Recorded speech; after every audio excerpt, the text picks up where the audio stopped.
Servus, schön, dass du da bist. Heute dreht sich alles rund um die Pistazie, und zwar Pistaziencreme und Pistazienmus. Worin liegt der Unterschied und welche ist am leckersten? Letzten Endes ist das Geschmackssache, aber wie du da nun selber vorgehst, das zeige ich dir jetzt.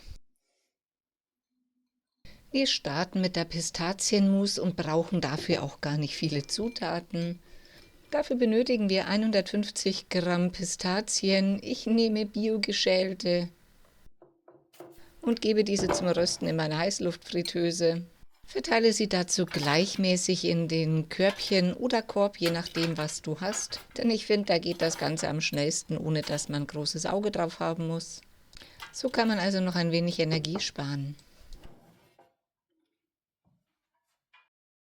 Dort lasse ich sie nun für 15 Minuten bei 180 Grad schön anbräunen. Nach den 15 Minuten haben sie wunderbare Röstaromen gezogen. Dann gebe ich die Pistazien auf ein Küchenkrepp, damit sie gleichmäßig verteilt auskühlen können.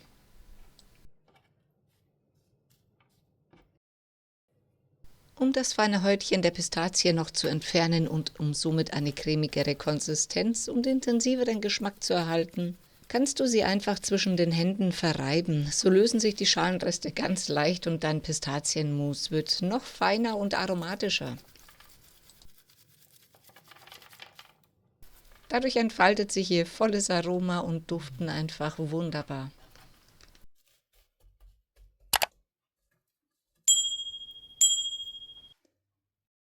Nun haben die restlichen Zutaten ihren großen Auftritt und starten damit, indem wir 100 Gramm weiße Schokolade schmelzen. Ich mache das immer energiesparend in meinem Wasserkocher, aber das weißt du mit Sicherheit schon. Und währenddem die Schokolade schmilzt, können die Pistazien auch in deinen Mixer gegeben werden. So mixe ich sie die nächsten paar Minuten, bis sie fein und sämig werden. Den genauen Vorgang zeige ich dir später noch. Wenn die Schokolade dann so gut wie im Wasserbad geschmolzen ist, kommen auch 60 Gramm Butter hinein und darf zusammen mit der restlichen weißen Schokolade geschmolzen werden. Die Pistazien sollten dann noch genauso fein gemixt sein bei dir, wie du sie bei mir siehst. Und für ein wenig Süße kommt auch noch 1 bis 2 Esslöffel selbstgemachten Puderzucker hinein. Wenn du nicht so ein Süßesser bist, reichen auch 1 bis 2 Teelöffel. Ansonsten kommt später ja noch die Schokolade hinein. Die bringt auch natürlich Süße hinein. Beides wird jetzt einfach miteinander vermengt, so dass auch nochmal die Pistazien ein wenig zerhäckselt werden. Nun kümmern wir uns nochmal um die Schokolade und die Butter. Alles nochmal gründlich miteinander vermengen und unterheben, sodass es auch keine gröberen Stückchen mehr gibt. Und wenn sie dann so schön cremig und fein ist, sie auch, wie soll es anders sein, zu den Pistazien mit rein. Und dann kannst du dir eine feine Masse pürieren. Und nachdem zu allem Süßen etwas Herbes gehört, kommt auch eine ganz kleine Prise Salz hinein. Die sorgt für einen ausgleichenden Geschmack. So kann die Masse dann nochmal zusammengekratzt werden und dann noch eine Runde vermixt werden. Und dann lasse ich die deutlich dunklere Pistazienmus nochmal ordentlich vermixen. Leicht warm und unglaublich cremig kommt die Pistazienmus dann aus dem Mixer raus und ist auch bereits für die Abfüllung in eine Schüssel oder einem Einmachglas, ganz so wie du es selber möchtest. In einem luftdicht schließbaren Glas hält sich die Pistaziencreme so im Kühlschrank 4 bis 6 Wochen.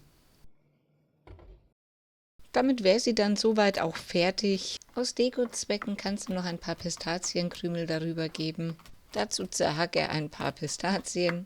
Ich mag diesen Crunch teilweise ganz gerne.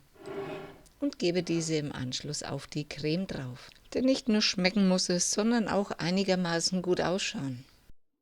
Vor dem Verzehr sollte sie ein wenig durchziehen, also lass sie 2 bis 3 Stunden stehen. Da wird die Creme auch immer fester werden. Aber das zeige ich dir später noch. Nun kommen wir zuerst mal zu der Zubereitung der Pistaziencreme.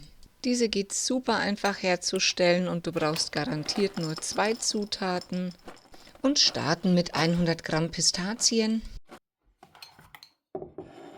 Hier dürfen sie dann auch in den Mixer hineingegeben werden. Und wie die Vorgänger werden diese auch klein gehäckselt, genauso wie du es bei mir sehen kannst. Da hat die Schokolade ihren großen Auftritt, und zwar 250 Gramm weiße Schokolade, die wir genauso im Wasserbad schmelzen.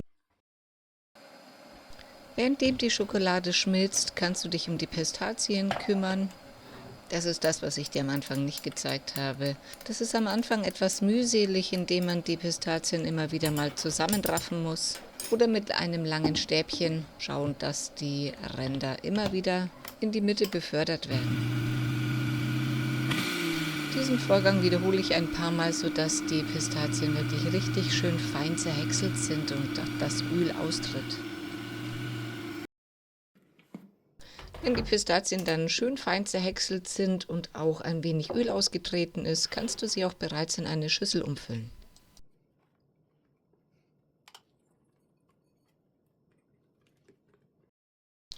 Die Schokolade sollte dann auch endlich geschmolzen sein, nochmal kräftig durchrühren, sodass auch keine Klümpchen mehr da sind.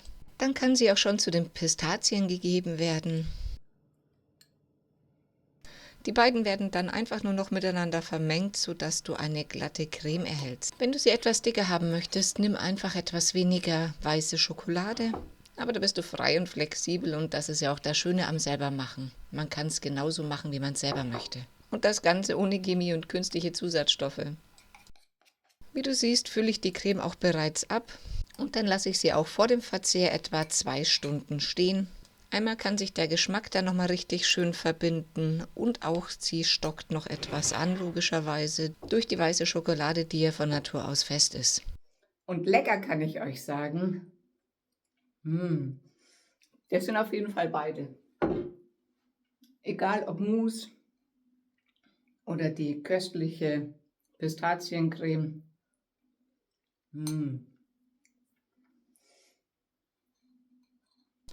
Leider kann ich euch nicht den Geruch zeigen, dieser ist nämlich sagenhaft. Aber ich kann euch die beiden am nächsten Morgen kurz vor dem Frühstück nochmal zeigen. Hier kannst du sehen, wie lockerleicht die Mousse geworden ist, wunderbar cremig. Und die Pistaziencreme ist aufgrund der erhöhten Schokoladenanteil und dass es bei mir in der Küche etwa 18 Grad warm ist, natürlich eine sehr feste Konsistenz, aber geschmacklich nehmen sie sich beide nichts, sind wunderbar geworden. Ich werde die beiden nun noch in Gläser füllen. Ich wünsche dir nun viel Freude beim Selbermachen. Bis demnächst. Pfiat euch!